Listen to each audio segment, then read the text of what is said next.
कधी व्हायचा हो ना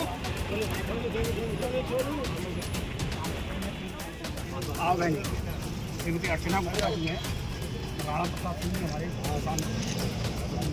चलिए आइए और लोग कहेंगे शैलेंद्र शर्मा जी इस कार्यक्रम में कहेंगे हमारे जी हमारे सामाजिक पंकज शर्मा जी मंडल महामंत्री ने बताएंगे उपेंद्र उपाध्याय जी हमारे मोहित अग्रवाल जी पूर्व मंडल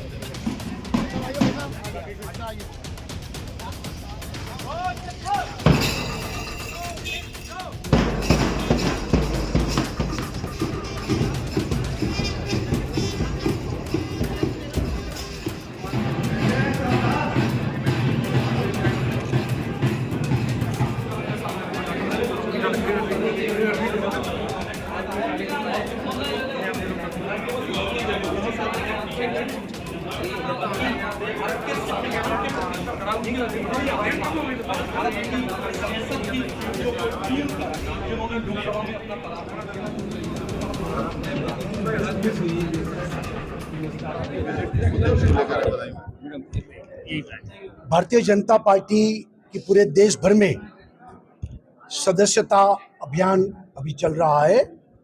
उस अंतर्गत मैं यूपी में आज बदायूं आया हूं। भारतीय जनता पार्टी दुनिया की सबसे बड़ी पार्टी है। लास्ट टाइम 11 करोड़ से ज़्यादा सदस्य बने थे और 6 साल के बाद हम फिर से सदस्यता करते हैं। एकमात्र भारतीय जनता पार्टी है कि जो लोकतांत्रिक ढंग से अपनी पार्टी चलाते हैं। बाकी सब लोकतंत्र बचाने की बातें करते हैं, लेकिन पार्टी में कोई लोकतंत्र नहीं है। और पूर्व शासन में थे तभी भी लोकतंत्र का उन्होंने मृत्यु घंट बजाया था इमरजेंसी में, सबको पता है। हम लोकतंत्र तरीके से काम करते हैं, इसलिए सदस्यता झुंबेश वो हमारी प्राथमिकता रहती है।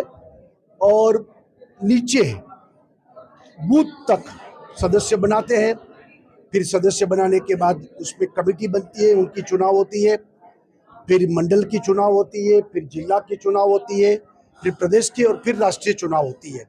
ये हमारी कार्य पद्धति रही है। तो इस बार भी बहुत उत्साह के साथ लोग सदस्य बन रहे हैं और मुझे उम्मीद है कि लास्ट टाइम का जो फिगर था उससे भी हम क्रॉस करेंगे। सर, इस सदस्यता अभियान का अगले चुनाव पर कितना फर्क पड़ने वाला है? एक्चुअली हमारी पार्टी कार्यकर्ता की पार्टी है, दूसरी पार्टी परिवार की पार्टी है।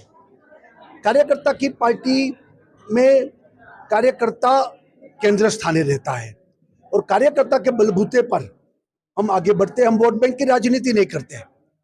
तो कार्यकर्ता यानी कि शुभेच्छक सदस्य बने, सदस्य में से कार्यकर्ता सक्रिय कार्यकर्ता बने, फिर वो नेता बने, ये सारी सिस्टम पार्टी में सेट हुई है। तो इस सदस्यता से काफ़ी कार्यकर्ता मिलेंगे और इसके आधार पर पार्टी और मजबूत बनेगी। जिस तरीके की इस समय राजनीति हो रही है, चाहे भाषा शैली को लेकर आप देखें, चाहे अखिलेश यादव की भाषा शैली हो या योगी जी की भाषा शैली हो, उसको आप कैसे देखते हैं कि क्या राजनीति का स्वरूप ही बदल गया है क्या? नहीं, एक्चुअली क्या है कि विपक्ष निराशा में, फ्रस्ट्रेशन में, भाषा उनकी बहुत यानी कि हल्की भाषा हो जाती है, तो उसका जवाब योगी जी और बाकी लोग दे रहे हैं।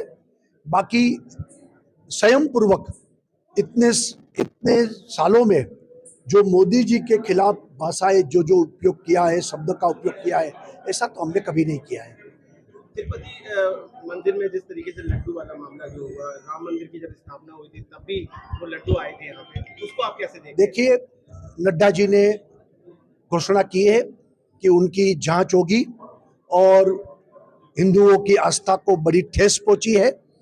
जो उनमें सम्मिलित हो उसमें कड़ी से कड़ी सजा उनको मिलनी चाहिए, सवाल ही नहीं है। सर, हिमाचल में भी एक प्रकरण चल रहा है, बार-बार आवाजें उठाई जा रही वो है मस्जिदों को लेकर। लेकिन देखिए गैर कानूनी जिस तरीके से बनाया होता तो वहाँ की जनता की अपेक्षा होती है कि उसको दूर किया जाए और हिमाचल में वो हुआ है। लगता है कांग्रेस गवर्नमेंट में कार्रवाई कर रही है। लेकिन देखिए कांग्रेस गवर्नमेंट नहीं कर रही, लेकिन लोगों का दबाव है तो करनी चाहिए, जैसे उत्तराखंड में दूर किया हमने।